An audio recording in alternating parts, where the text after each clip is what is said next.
નમસ્કાર વિદ્યાર્થી મિત્રો, આજે આપણે ગુસા એટલે કે ગુરુત્તમ સામાન્ય અવયવ મેળવવાની ત્રીજી પદ્ધતિનો અભ્યાસ કરવાનો છે. વિદ્યાર્થી મિત્રો, આ ત્રીજી પદ્ધતિમાં પણ આપણે અવિભાજ્ય અવયવો જ મેળવવાના છે. તો અહીંયા આપણે 84 અને 96 નો ગુસા મેળવવાનો છે. તો સૌપ્રથમ લખવાના 84. વિદ્યાર્થી મિત્રો, આ પદ્ધતિમાં આપણે એ વાતનું ખાસ ધ્યાન રાખવાનું છે કે જ્યાં સુધી બે ભાગ પડતા હોય ત્યાં સુધી 3 કે 4 કે 5 એવા વધારે ભાગ પાડવાના નથી. તો અહીંયા બે ભાગ પાડવા માટે એકમનો અંક 0, 2, 4, 6 અથવા 8 હોવો જોઈએ તો બે ભાગ પડે. તો અહીંયા આપણને 4 આપેલા છે એટલે આના બે ભાગ પડે. એટલે બે ભાગ પડે એટલે અહીંયા લખવાના 2. તો અહીંયા શું લખવાનું? તો 84 ભાગ્યા 2 કરો એટલે અહીંયા આપણને મળે 42. અથવા તો એવી રીતે પણ યાદ રાખી શકો કે 84 ના અડધા 42 થાય. તો અહીંયા એકમનો અંક 2 છે એટલે બે ભાગ પડે. એટલે અહીંયા લખવાના 2. 42 ના અડધા 21. હવે તો અહીંયા એકમનો અંક 1 છે એટલે બે ભાગ પડશે નહીં. તો હવે આપણે જોવાનું કે 3 ભાગ પડે કે નહીં. તો એ કેમ ખબર પડે? તો આંકડાનો સરવાળો કરવાનો. જો 3 ના ઘડિયામાં આવે તો એ સંખ્યાના 3 ભાગ પડે. તો 2 ને 1 થાય 3. 3 તો 3 ના ઘડિયામાં આવે એટલે 21 ના પણ 3 ભાગ પડે. તો 21 ના 3 ભાગ પડે એટલે અહીંયા લખવાના 3. તો 21 ના 3 ભાગ પાડો એટલે થાય 7. 7 તેરી 21. હવે 7 છે, એક જ અંકની સંખ્યા છે તો 1 સત્તા થાય 7. એટલે અહીંયા 7 લખવાના અને અહીંયા 1 લખવાના. 1 સત્તા 7, 7 તેરી 21, 21 દુ 42 અને 42 દુ થાય 84. હવે આપણે આવી રીતે 96 ના ભાગ પાડીએ. તો અહીંયા લખીએ આપણે 96.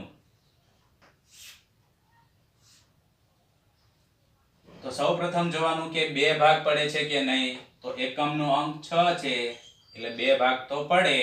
એટલે અહીંયા લખવાના 2. હવે આપણે 96 ના અડધા કરીએ તો એ થાય 48. જો આપણે અડધા કરતા ન આવડતું હોય તો 96 ભાગ્યા 2 કરવાના એટલે 48 જવાબ મળી જશે. એકમનો અંક 8 છે એટલે હજી પણ બે ભાગ પડશે એટલે અહીંયા લખવાના 2. તો 48 ના આપણે અડધા કરવાના એટલે 48 ના અડધા થાય 24. તો હજી પણ અહીંયા એકમનો અંક છે 4 એટલે બે ભાગ પડે એટલે અહીંયા લખવાના 2. 24 ના અડધા 12. 12 માં પણ એકમનો અંક 2 છે એટલે હજી બે ભાગ પડે એટલે અહીંયા લખવાના 2. 12 ના અડધા થાય 6. 6 ના તો બે ભાગ પડે એટલે અહીંયા લખવાના 2. અહીંયા લખવાના 3. હવે અહીંયા 3 છે તો બે ભાગ પડશે નહીં. તો આપણે 3 ના 3 ભાગ પાડી દેવાના એટલે અહીંયા લખવાના 3 અને અહીંયા લખવાના 1. 1 તરી 3, 3 દુ 6, 6 દુ 12, 12 દુ 24, 24 દુ 48, 48 દુ 96. દાખલો પૂરો થઈ જાય એટલે આવી રીતે ચેક કરી લેવાનું. એટલે જો કોઈ ભૂલ પડી હોય તો આપણને ખબર પડી જાય. હવે આપણે શું કરવાનું છે? તો હવે આપણે આ બધા અવયવો લખવાના છે. તો અહીંયા આપણે સૌપ્રથમ 84 ના અવયવો લખીએ. તો 2 ગુણ્યા 2 ગુણ્યા 3 ગુણ્યા 7. અહીંયા આપણે 96 ના અવયવો લખીએ. તો 1, 2, 3, 4 ને 5 વખત બગડા કરવાના. 1, 2, 3, 4 અને 5 વખત બગડા અને 1 વખત 3 હવે આપણે ગુસા મેળવી લઈએ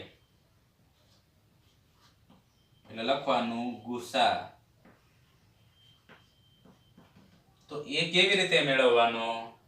તો જેટલા અવયવો આપણને સરખા દેખાય એટલા લખવાના છે અને પછી એનો ગુણાકાર કરવાનો છે. તો 2 બગડા અહીંયા પણ છે, 2 બગડા અહીંયા પણ છે, એટલે 2 બગડા લખવાના. હવે શું કરવાનું? તો હજી તો અહીંયા 1 3 છે, 1 3 અહીંયા પણ છે, તો હજી 3 લખવા પડશે.